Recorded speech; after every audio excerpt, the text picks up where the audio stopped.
श्री स्वामी समर्थ. श्री गुरुदेव दत्त. प्रेमळ स्वामी भक्तांनो, आज आपण ओम श्री गुरु दत्तात्रेयाय सुख समृद्धी लाभो नमः या मंत्राचे श्रवण करणार आहोत.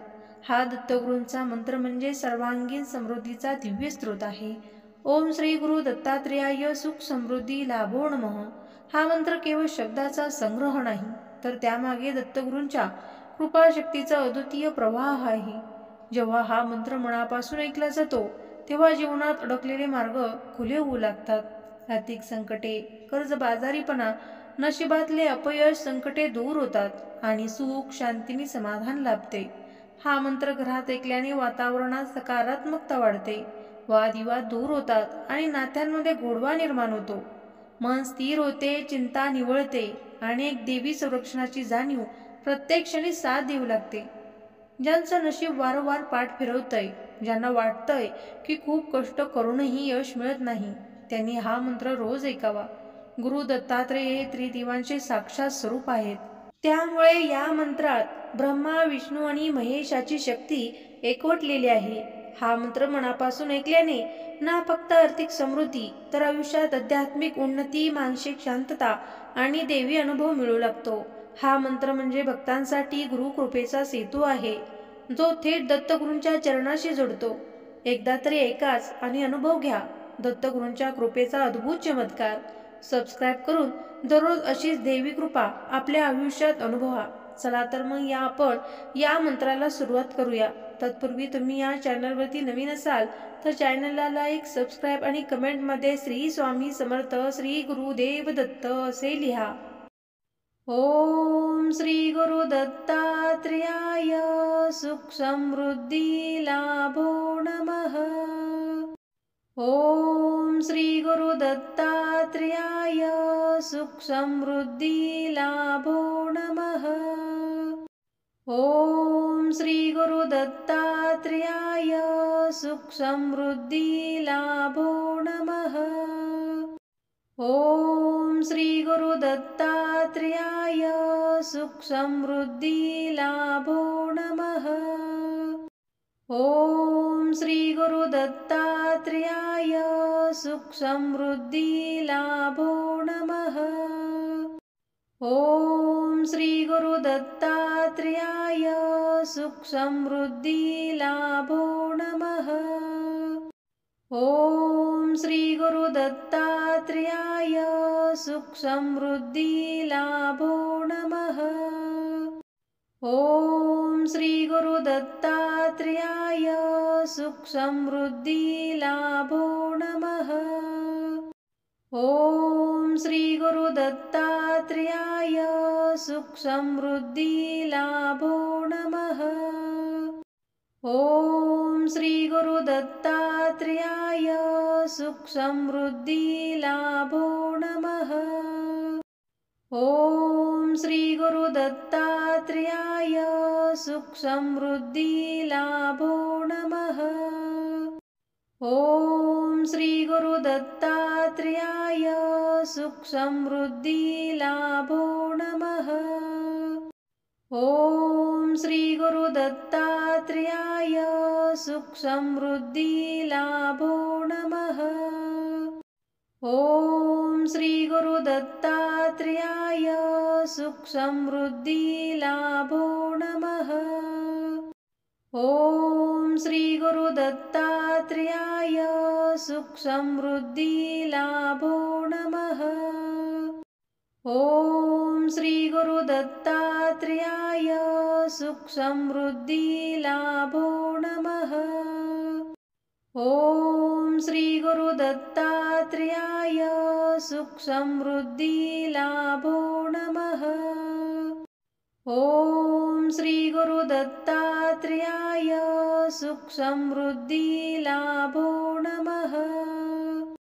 ओम श्री गुरु दत्तात्रेयाय सुख समृद्धी लाभो नमः. ओम श्री गुरु दत्तात्रेयाय सुख समृद्धी लाभो नमः. ओम श्री गुरु दत्तात्रेयाय सुख समृद्धी लाभो नमः. दत्तात्रेयाय सुखसमृद्धिलाभो नमः। ॐ श्री गुरु दत्तात्रेयाय सुखसमृद्धिलाभो नमः। ॐ श्री गुरु दत्तात्रेयाय सुखसमृद्धिलाभो नमः। ॐ श्री गुरु दत्तात्रेयाय सुखसमृद्धिलाभो नमः। ॐ श्री गुरु दत्तात्रेयाय सुखसमृद्धिलाभो नमः। ॐ श्री गुरु दत्तात्रेयाय सुखसमृद्धिलाभो नमः। ॐ श्री गुरु दत्तात्रेयाय सुखसमृद्धिलाभो नमः। ॐ श्री गुरु दत्तात्रेयाय सुखसमृद्धिलाभो नमः। ॐ श्री गुरु दत्तात्रेयाय सुखसमृद्धिलाभो नमः। ॐ श्री गुरु दत्तात्रेयाय सुखसमृद्धिलाभो नमः। ॐ श्री गुरु दत्तात्रेयाय सुखसमृद्धिलाभो नमः। ॐ श्री गुरु दत्तात्रेयाय सुखसमृद्धिलाभो नमः। ॐ श्री गुरु दत्तात्रेयाय सुखसमृद्धिलाभो नमः। ॐ श्री गुरु दत्तात्रेयाय सुखसमृद्धिलाभो नमः। ॐ श्री गुरु दत्तात्रेयाय सुखसमृद्धिलाभो नमः। ॐ श्री गुरु दत्तात्रेयाय सुखसमृद्धिलाभो नमः। ॐ श्री गुरु दत्तात्रेयाय सुखसमृद्धिलाभो नमः। ॐ श्री गुरु दत्तात्रेयाय सुखसमृद्धिलाभो नमः। ॐ श्री गुरु दत्तात्रेयाय सुखसमृद्धिलाभो नमः। ॐ श्री गुरु दत्तात्रेयाय सुखसमृद्धिलाभो नमः। ॐ श्री गुरु दत्तात्रेयाय सुखसमृद्धिलाभो नमः। ॐ श्री गुरु दत्तात्रेयाय सुखसमृद्धिलाभो नमः। ॐ श्री गुरु दत्तात्रेयाय सुखसमृद्धिलाभो नमः। ॐ श्री गुरु दत्तात्रेयाय सुखसमृद्धिलाभो नमः। ॐ श्री गुरु दत्तात्रेयाय सुखसमृद्धिलाभो नमः। ॐ श्री गुरु दत्तात्रेयाय सुखसमृद्धिलाभो नमः। ॐ श्री गुरु दत्तात्रेयाय सुखसमृद्धिलाभो नमः। ॐ श्री गुरु दत्तात्रेयाय सुखसमृद्धिलाभो नमः। ॐ श्री गुरु दत्तात्रेयाय सुखसमृद्धिलाभो नमः। ॐ श्री गुरु दत्तात्रेयाय सुखसमृद्धिलाभो नमः। ॐ श्री गुरु दत्तात्रेयाय सुखसमृद्धिलाभो नमः। ॐ श्री गुरु दत्तात्रेयाय सुखसमृद्धिलाभो नमः। ॐ श्री गुरु दत्तात्रेयाय सुखसमृद्धिलाभो नमः। ॐ श्री गुरु दत्तात्रेयाय सुखसमृद्धिलाभो नमः। ॐ श्री गुरु दत्तात्रेयाय सुख समृद्धि लाभो नमः। ॐ श्री गुरु दत्तात्रेयाय सुख समृद्धि लाभो नमः। ॐ श्री गुरु दत्तात्रेयाय सुख समृद्धि लाभो नमः। ॐ श्री गुरु दत्तात्रेयाय सुख समृद्धि लाभो नमः। ॐ श्री गुरु दत्तात्रेयाय सुख समृद्धि लाभो नमः। ॐ श्री गुरु दत्तात्रेयाय सुख समृद्धि लाभो नमः। ॐ श्री गुरु दत्तात्रेयाय सुख समृद्धि लाभो नमः। ॐ श्री गुरु दत्तात्रेयाय सुख समृद्धि लाभो नमः। ॐ श्री गुरु दत्तात्रेयाय सुख समृद्धि लाभो नमः।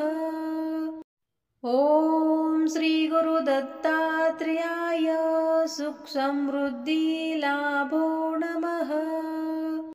ॐ श्री गुरु दत्तात्रेयाय सुख समृद्धि लाभो नमः। ॐ श्री गुरु दत्तात्रेयाय सुख समृद्धि लाभो नमः। ॐ श्री गुरु दत्तात्रेयाय सुख समृद्धि लाभो नमः।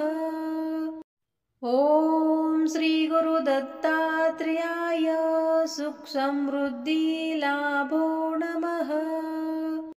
ॐ श्री गुरु दत्तात्रेयाय सुख समृद्धि लाभो नमः। ॐ श्री गुरु दत्तात्रेयाय सुख समृद्धि लाभो नमः। ॐ श्री गुरु दत्तात्रेयाय सुख समृद्धि लाभो नमः।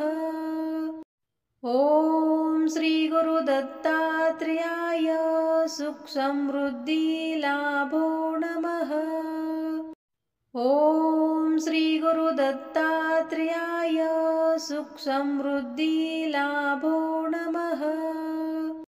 ॐ श्री गुरु दत्तात्रेयाय सुख समृद्धि लाभो नमः। ॐ श्री गुरु दत्तात्रेयाय सुख समृद्धि लाभो नमः। ॐ श्री गुरु दत्तात्रेयाय सुख समृद्धि लाभो नमः। ॐ श्री गुरु दत्तात्रेयाय सुख समृद्धि लाभो नमः। ॐ श्री गुरु दत्तात्रेयाय सुख समृद्धि लाभो नमः। ॐ श्री गुरु दत्तात्रेयाय सुख समृद्धि लाभो नमः। ॐ श्री गुरु दत्तात्रेयाय सुख समृद्धि लाभो नमः। ॐ श्री गुरु दत्तात्रेयाय सुख समृद्धि लाभो नमः। ॐ श्री गुरु दत्तात्रेयाय सुख समृद्धि लाभो नमः। ॐ श्री गुरु दत्तात्रेयाय सुख समृद्धि लाभो नमः। ॐ श्री गुरु दत्तात्रेयाय सुख समृद्धि लाभो नमः। ॐ श्री गुरु दत्तात्रेयाय सुख समृद्धि लाभो नमः। ॐ श्री गुरु दत्तात्रेयाय सुख समृद्धि लाभो नमः। ॐ श्री गुरु दत्तात्रेयाय सुख समृद्धि लाभो नमः। ॐ श्री गुरु दत्तात्रेयाय सुख समृद्धि लाभो नमः। ॐ श्री गुरु दत्तात्रेयाय सुख समृद्धि लाभो नमः। ॐ श्री गुरु दत्तात्रेयाय सुख समृद्धि लाभो नमः। ॐ श्री गुरु दत्तात्रेयाय सुख समृद्धि लाभो नमः। ॐ श्री गुरु दत्तात्रेयाय सुख समृद्धि लाभो नमः। ॐ श्री गुरु दत्तात्रेयाय सुख समृद्धि लाभो नमः। ॐ श्री गुरु दत्तात्रेयाय सुख समृद्धि लाभो नमः। ॐ श्री गुरु दत्तात्रेयाय सुख समृद्धि लाभो नमः। ॐ श्री गुरु दत्तात्रेयाय सुख समृद्धि लाभो नमः। ॐ श्री गुरु दत्तात्रेयाय सुख समृद्धि लाभो नमः। ॐ श्री गुरु दत्तात्रेयाय सुख समृद्धि लाभो नमः। ॐ श्री गुरु दत्तात्रेयाय सुख समृद्धि लाभो नमः। ॐ श्री गुरु दत्तात्रेयाय सुख समृद्धि लाभो नमः। ॐ श्री गुरु दत्तात्रेयाय सुख समृद्धि लाभो नमः। ॐ श्री गुरु दत्तात्रेयाय सुख समृद्धि लाभो नमः। ॐ श्री गुरु दत्तात्रेयाय सुख समृद्धि लाभो नमः। ॐ श्री गुरु दत्तात्रेयाय सुख समृद्धि लाभो नमः। ॐ श्री गुरु दत्तात्रेयाय सुख समृद्धि लाभो नमः। ॐ श्री गुरु दत्तात्रेयाय सुख समृद्धि लाभो नमः। ॐ श्री गुरु दत्तात्रेयाय सुख समृद्धि लाभो नमः। ॐ श्री गुरु दत्तात्रेयाय सुख समृद्धि लाभो नमः। ॐ श्री गुरु दत्तात्रेयाय सुख समृद्धि लाभो नमः। ॐ श्री गुरु दत्तात्रेयाय सुख समृद्धि लाभो नमः। ॐ श्री गुरु दत्तात्रेयाय सुख समृद्धि लाभो नमः। ॐ श्री गुरु दत्तात्रेयाय सुख समृद्धि लाभो नमः। ॐ श्री गुरु दत्तात्रेयाय सुख समृद्धि लाभो नमः। ॐ श्री गुरु दत्तात्रेयाय सुख समृद्धि लाभो नमः। ॐ श्री गुरु दत्तात्रेयाय सुख समृद्धि लाभो नमः। ॐ श्री गुरु दत्तात्रेयाय सुख समृद्धि लाभो नमः। ॐ श्री गुरु दत्तात्रेयाय सुख समृद्धि लाभो नमः। ॐ श्री गुरु दत्तात्रेयाय सुख समृद्धि लाभो नमः।